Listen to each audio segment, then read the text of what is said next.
안녕하세요. 콩깍지 13기들 집에서 잘 쉬고 있나요? 선생님이랑 같이 달콤한 수학 공부해요. 자, 오늘은 덧셈, 뺄셈, 곱셈이 섞여 있는 식을 계산하는 방법에 대해서 공부할 거예요. 자, 먼저 문제 상황부터 한번 봅시다. 토마토 60개를 여학생 11명, 남학생 13명에게 각각 2개씩 나누어 주었습니다. 남은 토마토의 수를 알아봅시다. 자, 그러면 토마토를 받은 학생은 몇 명인가요? 여학생과 남학생의 수를 더해야 되겠죠. 그래서 여학생 1명과 남학생 13명을 더하면 얼마가 되나요? 그래요. 24명이 돼요. 그럼 학생 1명에게 토마토를 몇 개씩 준다고 했죠? 그래요. 여기 2개씩 나눠준다 그랬어요. 2개. 자, 처음 토마토는 몇 개였나요? 맞아요. 60개였습니다. 남은 토마토를 알아보는 방법을 얘기해 보세요. 잠깐 멈추고 여러분이 한번 머릿속으로 생각한 후에 말로 해보는 거예요. 선생님이 앞에 있다고 생각하고. 자, 얘기해 봤나요? 자, 남은 토마토의 수를, 그러면 처음에 원래 있던 것에서 학생들에게 나누어준 토마토의 수를 빼야 되겠죠. 자, 그러면 우리 차례대로 한번 풀어봅시다. 토마토를 받은 학생은 모두 몇 명인지 알아보는 식을 세우래요. 아까 했던 것처럼 여학생 11명, 남학생 13명 더해서 모두 24명. 아이고. 24명입니다. 그러면 학생들에게 나누어준 토마토는 모두 몇 개인지 알아보래요. 학생들이 모두 24명이니까 24명에게 2개씩 나누어졌어요. 그럼 나누어준 토마토는 48개입니다. 그럼 남은 토마토는 몇 개인지 알아보래요. 자, 처음 60개에서 학생들에게 나누어준 토마토 48개를 빼야 되겠죠. 그러면 바구니에 남아있는 토마토의 개수는 12개가 될 거예요. 근데 선생님이 수학 시간에 얘기한 적 있어요. 수학은 똑같은 걸 계속 쓰는 걸 굉장히 싫어해요. 반복하는 거 싫어하고 최대한 간단하게 보기 좋게 나타내는 걸 좋아한다고 그랬어요. 그럼 지금 식이 하나, 둘, 세 개가 있어요. 이 세 개의 식을 하나의 식으로 나타내어 보면 어떻게 해야 될까요? 그렇죠. 원래 맨 처음 가지고 있었던 토마토 60개에서 학생들이면 남학생, 여학생 더해서 학생들이 가져간 2개씩 가져갔어요. 토마토의 수를 빼면 되겠죠. 그래서 60 빼기 가로 열고 12 더하기 13 가로 닫고 곱하기 2가 될 거예요. 그래서 학생 수를 구한 후에 2개씩 곱한 다음에 맨 처음에 가지고 있던 토마토의 수를 빼면 되겠어요. 그래서 12개가 나온답니다. 그러면 선생님이 예전에 얘기해줬던 거 캐릭터들 기억나요? 한 번 더 볼까요? 귀여우니까 한 번 더 보기로 해요. 자, 더하기 캐릭터, 빼기 캐릭터 0원, 특별 캐릭터 500원, 기본 캐릭터를 앞지를 수 있다. 오늘은 덧셈, 뺄셈, 곱셈이 나오니까 여기까지 한번 볼까요?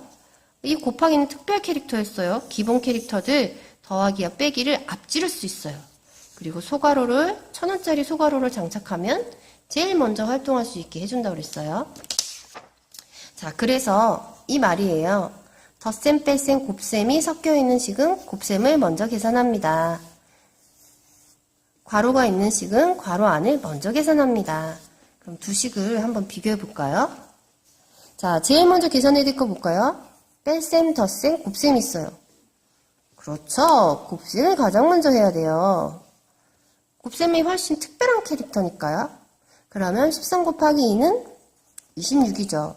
그런 후에 뭐만 남았어요? 뺄셈하고 덧셈이 있죠. 이럴 때는 앞에서부터 차례대로 합니다. 그럼 60 빼기 11은 49예요. 그럼 49에서 26을 더하란 뜻이죠. 더하면 얼마가 되나요? 75입니다. 그래요. 75. 자, 다음은 이거는 아이템을 장착했네요. 소괄호 아이템을 장착했으니 소괄호부터 계산합니다. 11 더하기 13은 24예요. 24는 이제는 뺄셈하고 곱셈이 남았어요. 누굴 먼저 해야 될까요? 맞아요. 특별 캐릭터 X부터 합니다. 그러면 24에서 곱하기 2를 해줘요. 48이 되겠죠. 다음은 뺄셈 나머지 있는 식을 계산합니다. 그러면 60에서 48을 빼면 12가 되겠죠.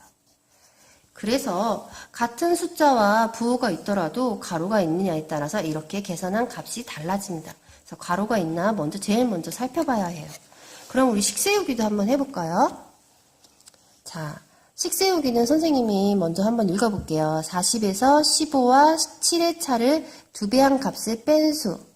잠깐 멈춰놓고 여러분이 한번 풀어보세요. 풀어봤나요? 선생님이랑 같이 맞춰봐요. 40에서 15와 7의 차례요. 오, 이렇게 생긴 거 선생님 어떻게 그랬어요? 맞아요. 묶어주라고 했어요. 15와 7의 차를 묶어요. 15와 7의 차를 얘를 어떻게 하래요? 2배한 값을 어떻게 하래요? 빼래요. 빼랍니다. 요 값을 빼랍니다. 그러면 너무 자리가 좁아서 선생님이 이쪽에다가 계산해 볼게요. 가로가 있으니까 가로 먼저 계산합니다. 얼만가요? 맞아요. 8입니다. 빼기하고 곱하기 중 누가 먼저 하나요? 그래요. 먼저 해요. 곱하기부터. 그러면 8 곱하기 2는 16. 다음 앞에 남아있는 40에서 빼기. 16을 해줍니다. 얼만가요? 맞아요. 34입니다. 어머, 선생님 34래요. 실수했네요. 여러분들 선생님처럼 실수하면 안 돼요. 24입니다. 그래서 첫 번째 답은 24가 되겠어요. 그럼 두 번째도 볼까요? 4를 4배한 값과 5를 2배한 값의 차. 멈춰놓고 한번 풀어보세요. 풀어봤나요? 선생님이랑 같이 맞춰봐요. 자, 4를 4배한 값과 요 값과 5를 2배한 값. 5를 2배한 값에 어떻게 하래요? 차래요. 어떤 친구는 이렇게 묶을 수도 있을 것 같아요. 그 다음에 뺀다고. 자, 그런데 지금 곱하기, 빼기, 곱하기가 있어요. 그럼 뭐부터 계산하나요? 곱하기부터 계산하죠. 그래서 이럴 경우에는 가로가 필요가 없어요. 수학은 복잡한 거 싫어해요. 똑같은 거 계속 나오는 거 싫어해요. 필요 없는 불필요한 것들은 빼주는 게 좋아요. 그래서 식을 세울 때는 4 곱하기 4 빼기 5 곱하기 2가 됩니다. 그러면 곱셈부터 해야 되잖아요. 그쵸? 그러면 16, 10, 그 다음에 얘네 둘을 연결해서 빼면 되겠죠. 얼만가요? 6이죠. 자리가 없어서 이렇게 썼어요. 답이 6이 됩니다. 자, 오늘 공부한 거 이해되나요? 선생님이랑 학교에서 다시 한번 공부해 보기로 해요. 자, 오늘 한우 마무리 즐겁게 잘하도록 합니다. 학교에서 만나요.